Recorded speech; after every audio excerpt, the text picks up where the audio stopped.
aired in the New York scandal rags, let alone the Wall Street Journal, so he had made a generous settlement with Hope on the condition that she never talk about it. And she never had, which was more than could be said for his next 3 wives. So the Oquossoc outing was a trial run. Here it would be easier to pull the plug than if they were halfway up the Andes when they discovered that it wasn't working out. Hope had signed them up for a cooking course, being given by the inn's resident chef, whose food was winning some attention on luxury travel blogs. Maggie remained agnostic about the amusement value of this, since her culinary skills were mostly confined to working the microwave. But retirement is a time to learn new things. They'd been given rooms in the original part of the inn with lake views, as recommended by TripAdvisor, and had enjoyed a late and excellent dinner in the dining room the night before, where they got a chance to take the measure of their fellow inmates.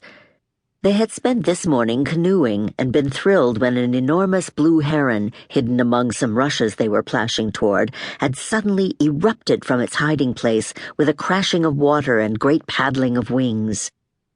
And now they were happily heading back down the mountain to the village of Bergen, dimly seen the night before with its 2 white-steepled churches on opposite sides of the main drag and its interesting Richardson Romanesque public library. Someone in Bergen had had a good deal of money 150 years ago. On the other hand, Buster Babbin, the deputy sheriff of Bergen, Maine, was not happy this morning. His mother was one of those women with the impact of a battleship. You could see her coming like the prow of the USS Nimitz. Hope was tall and slim with carefully coiffed and blonded hair, an altogether dressier person than her dread friend, Mrs. Detweiler. Watching the 2 of them advancing toward him up Main Street was like being an involuntary spectator at Fleet Week. It mattered little that he knew the objects of his terror thought of themselves as good-natured middle-aged women, salt of the earth and beloved of the young. Hope and Maggie enjoyed making their way along the uneven, leaf-spangled sidewalk, its concrete slabs buckled here and there by the roots of the mighty oaks and maples that lined the streets of the village. There was something so majestic about big trees. You missed that in the city. The sun was bright, and Hope wore huge sunglasses and a broad-brimmed hat. Maggie, who had, as usual, forgotten her hat, squinted into the sun, shading her eyes with her hand, which made her look to Deputy Babbin as if she thought she was Sacagawea, the birdwoman, gazing over some rushing gorge to discern the safest route along which to lead her charges. "Here they come," said Sandra.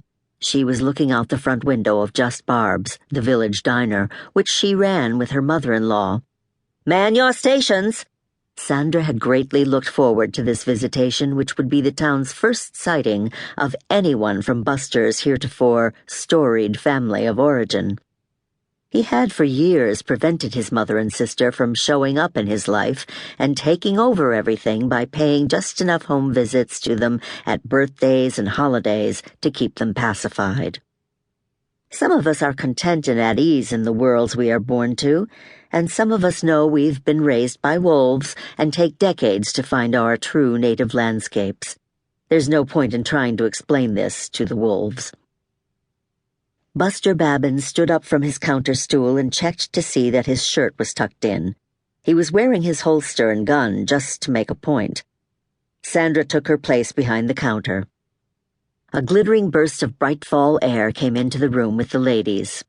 "Well, don't you look official," Hope exclaimed, moving to kiss her son, whose given name was Henry, but had been nicknamed by his father, then everybody, because of his genius for breaking things.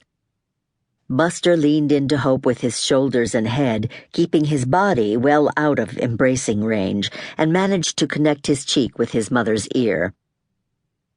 "Mrs. Detweiler," he said, turning to Maggie with his hand extended. The idea that she might try to kiss him as well had presented itself as a possibility. "Oh, let me be Maggie now, please," said Mrs. Detweiler, in a voice that was far gentler than the sort of prison guard klaxon tone he thought he remembered. She was now shorter than he was. She wore her hair in a neat, no-nonsense cut.